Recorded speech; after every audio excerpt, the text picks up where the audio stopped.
Okay, here we are finishing up the last Elite Series tournament of the year. Lake Ontario, but St. Lawrence River, Thousand Islands, Clayton, New York. And after a debacle of an event the week before, we went to Clayton and put together a very good event. And we're going to give you all the tips, tools, and tactics breakdowns for what we did there. And it was pretty simple.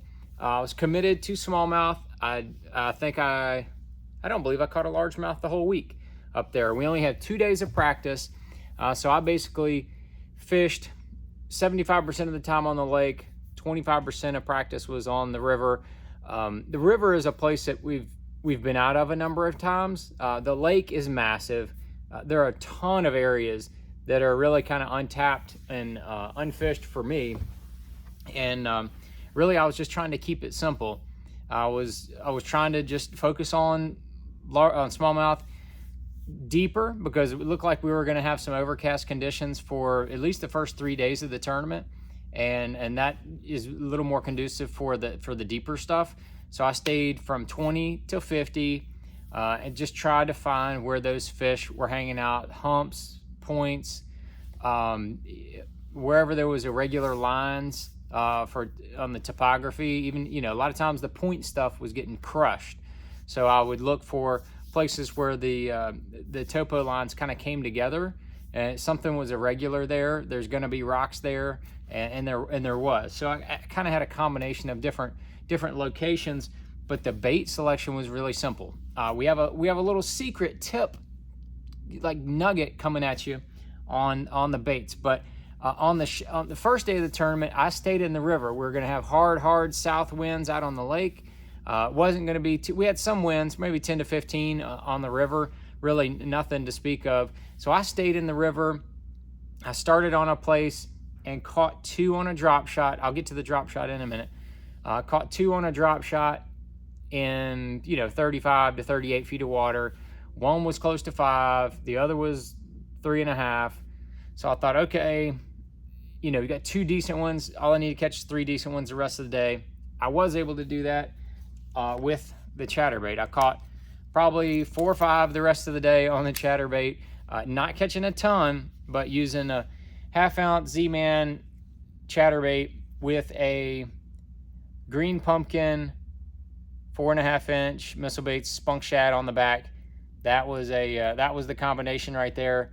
I had one come up and hit the Mini-Max chatterbait and came off real quick. And I said, man, that seemed like a decent fish.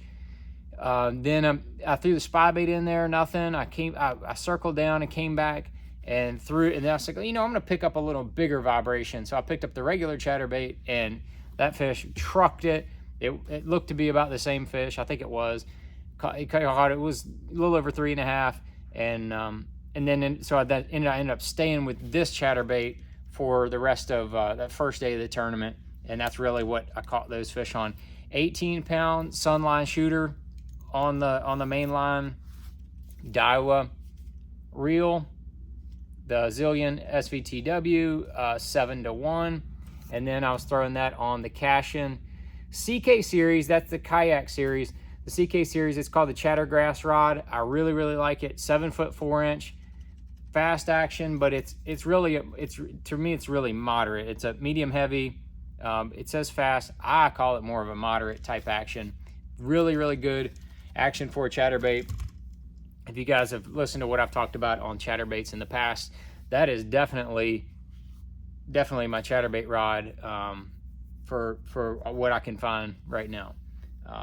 Maybe working on some other stuff.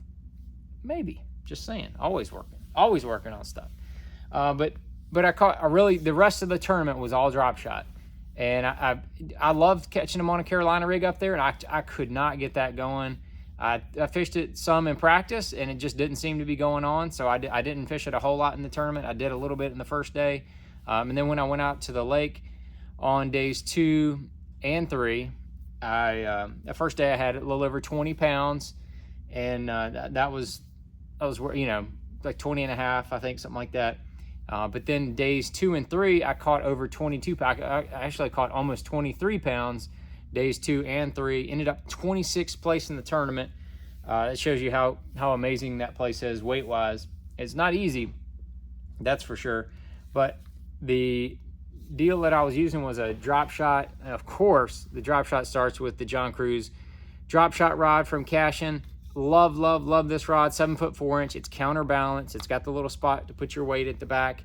It's got the micro guides, or micro wave guides, excuse me, on there. And it's just so perfectly balanced. You know, when I fish it, I keep that rod right there in my first 2 fingers, and you can see how it just sits right there, perfectly balanced, really easy to feel all the bites. And mostly what I was fishing was a 1/2 ounce and a 3/8 ounce. If I was fishing more in the 20 foot range, I'd probably go with the, or if it was kind of calm, I would go with 3/8. If a little windier conditions, or I was fishing deeper than say 30 feet, I would go to a 1/2 ounce weight. I was using the Spro tungsten drop shot weights. I really like those. I like the shape. I like everything about them. But I lost all the ones. I didn't have a ton. I only had a couple. I lost all of them, so I had to resort back to, I think, Swagger. Maybe this might be a Swagger, not sure. But then I had that on this rig. I had on 8-pound Sunline Sniper. This is my leader bag right here. A little Sunline leader bag. There it is right there on the top. The 8-pound Sniper. That's what I had as my leader. About a 20-foot leader on there. And then I had it to 13-pound Sunline D-braid. Now the D-braid is not going to be available in the US anymore. It was a JDM product, but they're converting over to the AMZ Siglon. That AMZ is awesome. I have another rod with it on there. I only had 1 spool of 12. That's all I had. But I had, that's what I'm going to switch over to. That stuff has been phenomenal. So that AMZ, it's orange, not pink. I'm going to switch over to that. But this is good stuff. It's just a little coarse. It's a little, I don't know if you can hear that. It's not as smooth as that AMZ. The AMZ is super smooth. I used it for 2 events. Really like it. But that's what I was using on there. And the Daiwa Ballistic Reel, super smooth drag. And then the bait that was on the end, I had the Gamakatsu Stinger, but my buddy Ed F. Lochran had the little keeper put on there so that you can thread them on there. And this was a number 2, that G-Finesse Stinger. Man, that is a bad hook. It is really cool. And then I had a little morphed plastic on here, and it is a new material that we're working on at Missile. This is basically a morphed Ned bomb with this new material.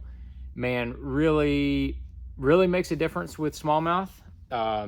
It's some scent release technology stuff. I know there's some stuff out there on the market, but this stuff, it is dialed. I had some. Ed was using some. He had made the top 50.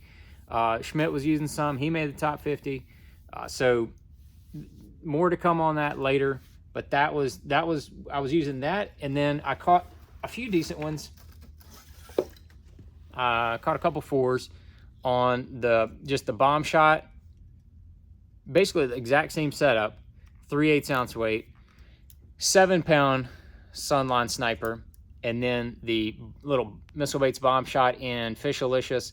Later in the summer and in the fall, I have seen up north, the bait fish colors seem to really play.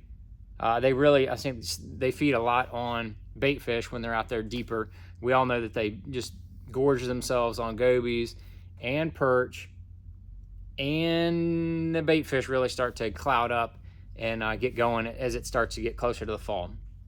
But so that's why I like that color. And then I was using the Gamakatsu G. It's not a G-Finesse. It's one of the TGW Octopus. That's tournament grade wire. It's got the nano coating on it. That is a bad dude. I use it for wacky rigging. Absolutely love it. I've been using the smaller one. This is the the number 1 for drop shotting on these smaller baits. But that's it right there. Again, 13-pound D-braid. Like I said, 7-pound Sunline Sniper. That was basically my drop shot setup there.